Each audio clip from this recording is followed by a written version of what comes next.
Why did you choose to join the military? Well, because I come from a military family, and so one of the things that you find when you explore the reasons why people serve in the military is that a lot of people who are in the military because their family members served in the military. So my dad was career Navy. My grandfather served in the Army during World War II. I had a great uncle who was career Navy, a couple of cousins, an uncle on the other side. So what's my point? I grew up in the Navy, moving all over the country, and my dad went to college on an ROTC scholarship, and so when I got to the end of my high school career, or close to the end of my high school career, the possibility of going to school on an ROTC scholarship came up, and so I applied for one and signed up. That's essentially what happened. So the Navy paid for my college education, and I had 4 years of active duty and 4 years of reserve service to do when I was done with school. The bottom line is because my dad was in the Navy. In what branch did you serve? The Navy also? Yeah, I was in the Navy as well, yes. How long did you serve? 4 years of active duty service. So I graduated from University of Virginia in May of 1989. And then by August of that year, I was in San Diego. I was stationed in San Diego for about 2 years. And then the ship changed home ports to Hawaii. I lived in Hawaii for a couple years. Between deployments, we went on and other things that you do when you're on a ship out at sea. Where did you serve? So the first 2 years the ship was home ported in San Diego, and we were an anti-submarine warfare ship. And so San Diego was our home base. That's where my apartment was. But we deployed to the South Pacific. So, well, that's not true. We went to the North Pacific first, went up through the Gulf of Alaska, and then stopped in Japan and Korea, Hong Kong, the Philippines, and maybe Hawaii on the way back home. And then after we changed home ports to Pearl Harbor, we actually made a deployment to around South America. So again, all my stuff was in Hawaii. That was where my apartment or my house was. But the ship left home for 6 months, and we went to San Diego, through the Panama Canal to Puerto Rico.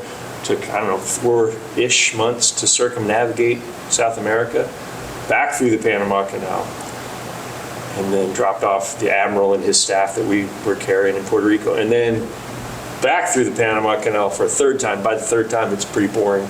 But anyway, Panama Canal and back home. So even though I was stationed in San Diego and Pearl Harbor, we did a lot of operations at sea that brought us to different places. What did you learn from your service? A lot. Most of which I probably did not recognize at the time. When my 4 years of active duty were up, I was ready to get out of the military. But there's not a day that goes by when I don't realize how much I learned from that.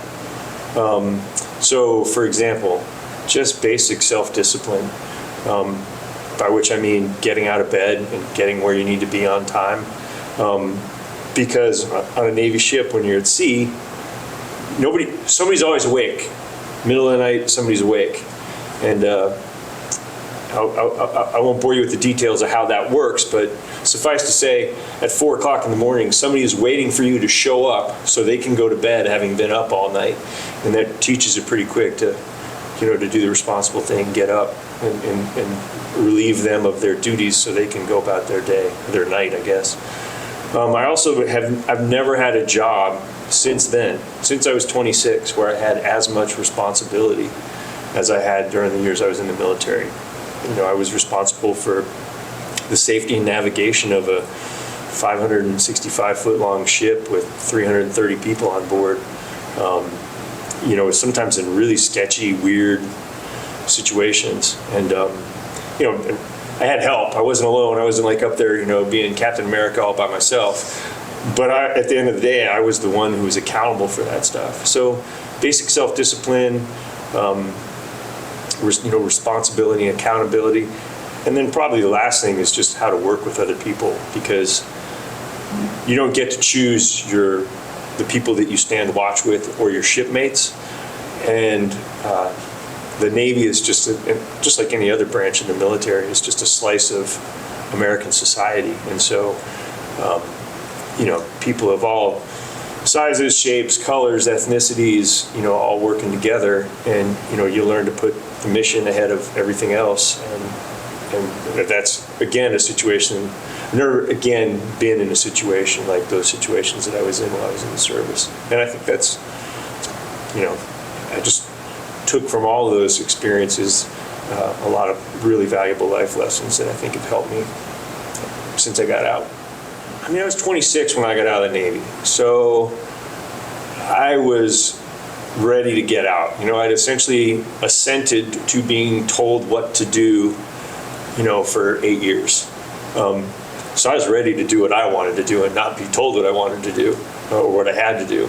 So it wasn't that difficult a transition for me. Also, I was single and deployed for most of the last, say, 8-10 months of my service. So I'd saved up a bunch of money. I didn't have a wife or kids or even a car for part of that. So I'd saved up a bunch of money, and that made my transition from the military to the civilian world pretty easy. And I had traveled the country a lot when my dad was on active duty, and then even when I was on active duty. So I had an idea where I wanted to go and why I wanted to go there. So it wasn't too bad. And one of the things that you learn as a military, I'm what's called a military brat. Military brats are the children of active duty military people. And one of the things you learn as a military brat is how to get along with new folks, because you're always the new guy, always the new guy. I was the new guy in second grade in 2 different schools. Then I was the new guy again in 4th grade, the new guy again in 8th grade, the new guy in 9th grade. And, so you learn you learn sort of this ability to adapt. So when I got out of the service, I really didn't have any problem with being like, okay, I'm going to I actually moved to Missoula, Montana, because at the time I thought I was going to go to school and get an education degree. I eventually got an education degree, but it took me 20 years to get back to that original plan because some other things came up, and I was in a position to take advantage of those opportunities. What do you do now? Well, teach and, be a parent and, be a good husband and a good cat owner. What else do I do? Play a little mandolin and guitar on the side. Just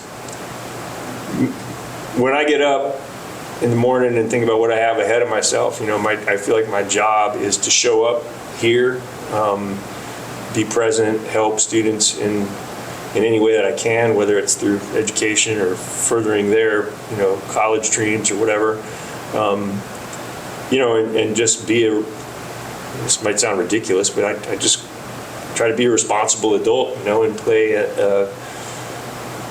not an important role, but just an active role in my community. And I vote, I do all the things that you're supposed to do. I vote, I attended a whole bunch of soccer games this last fall because my son was playing soccer. I support my wife, who travels a whole lot, and make sure that she's able to do what she needs to do to pursue her career, and and also teach. What advice would you give to someone considering enlisting in the armed forces? I would say there's a few things you need to think about. First of all, there are dangers inherent in military service, even if you're never in a war zone. I mean, I did some crazy stuff that I don't know that I would do now when I was 24, 25 years old. So there are dangers inherent in military service, and you have to know that going in. There are also personal challenges, getting through boot camp and through all of the training regimens that military service requires is both a psychological and a physical challenge. But the military will, first of all, it's a great career opportunity. So let's put the dangers aside. If you enlist out of high school at 18, you can retire at 38. And you haven't even reached the half point in life expectancy for the American citizen. So you got half your life ahead of you and 20 years of military service behind you. If you just enlist for 4 years or 6 years or what have you, you're going to see certainly parts of the country that you may not have seen before, and likely parts of the world that you may not have seen before. You will have the opportunity to lead people. You will learn accountability, learn responsibility.